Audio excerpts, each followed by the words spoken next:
Hi guys, welcome back to my channel. So today we're going to be talking about sunken cakes, why they sink and how to fix them. And at the same time I'm going to be showing you guys how to ganache the cake and still get really sharp edges even though they were sunken. So the first thing we're going to do is cut our cakes into slices, and I'm going to show you guys how to fix the sunken parts without wasting any part of the cake. So first thing you do is cut out the top, like the overhanging parts of the top of the cake, and then stuff it into the hole, like the sunken space in the middle of the cake. So I'm going to show you guys how to position this so it doesn't fall apart or so it doesn't break down. But before we go ahead, I'm going to tell you guys the reasons why cakes might sink in the middle. So the first reason is maybe you added too much baking powder or too much baking soda. It means it rose to a particular point, and then at a point the volume of the flour and sugar and whatever it was you mixed together couldn't hold itself in place to stay there, so it sank in the middle because it was too soft in the middle. So another reason is maybe you added too much fluid. This happens to me usually when I bake vanilla cakes, especially vanilla cupcakes. Seriously, when you make cupcakes that look like that because you added too much whatever it was you added, just throw it away because nobody wants to eat that. There is no way of fixing it, and you don't want to give anybody's child that kind of cake to eat. So in the case of cupcakes, just dump them and make new ones. So the third reason is maybe you opened the oven too early. Usually when you're making maybe a cake or a set of cupcakes, it's best usually when you're making cupcakes, it's best you leave the oven till maybe a few minutes to the estimated time of baking before you open the oven to check if it's okay.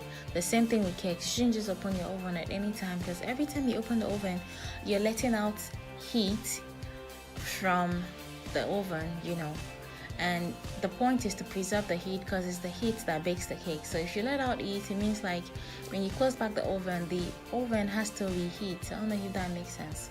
So now that we've sliced and stuffed our cakes, I'm going to show you guys how to position the cakes so they don't fall in the middle, or so it's not slanty or dented.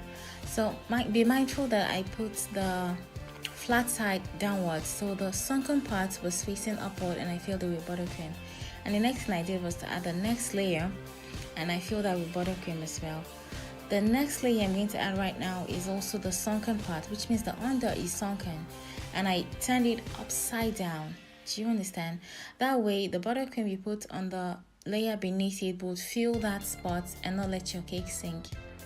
Does that make sense? But anyways, every time you stack a cake or you put a cake together, make sure the flat surface is facing up and you fill the spaces as much as possible. So right now, look at that sunken part. We're going to fill it with buttercream.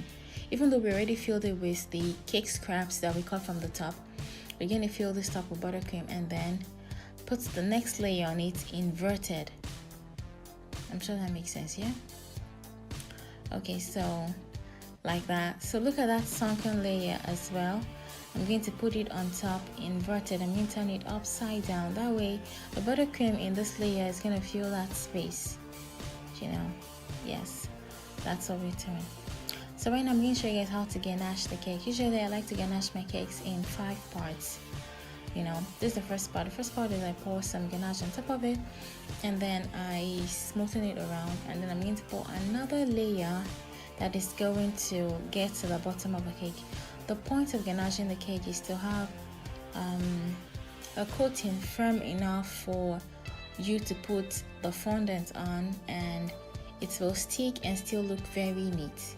Do you understand? And give you the crisp, sharp edges everyone likes. So right now we're going to cover the whole cake, and we're going to cover it in layers because we want the ganache to not be too thick, but to be thick enough for your fondant to be able to stick to, and for it to be able to hold its spots. I don't know if that makes sense.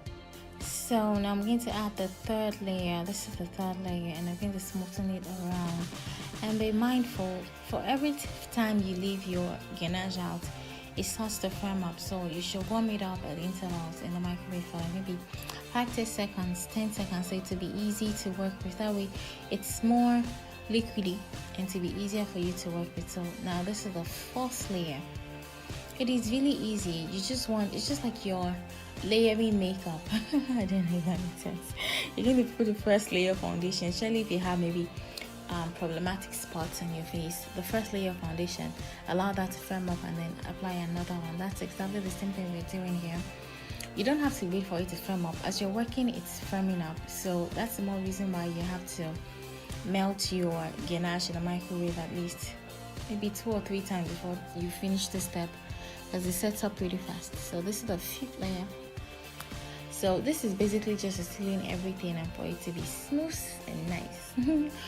So we're going to smoothen this around and then scrape it. And when you scrape, make sure you're holding your scraper like upright. That way it won't be slanty or your cake won't bend. That way your cake will be straight up. So thank you guys for watching. I hope you learned 1 or 2 things. So like and subscribe and share, and I'll see you guys in my next video.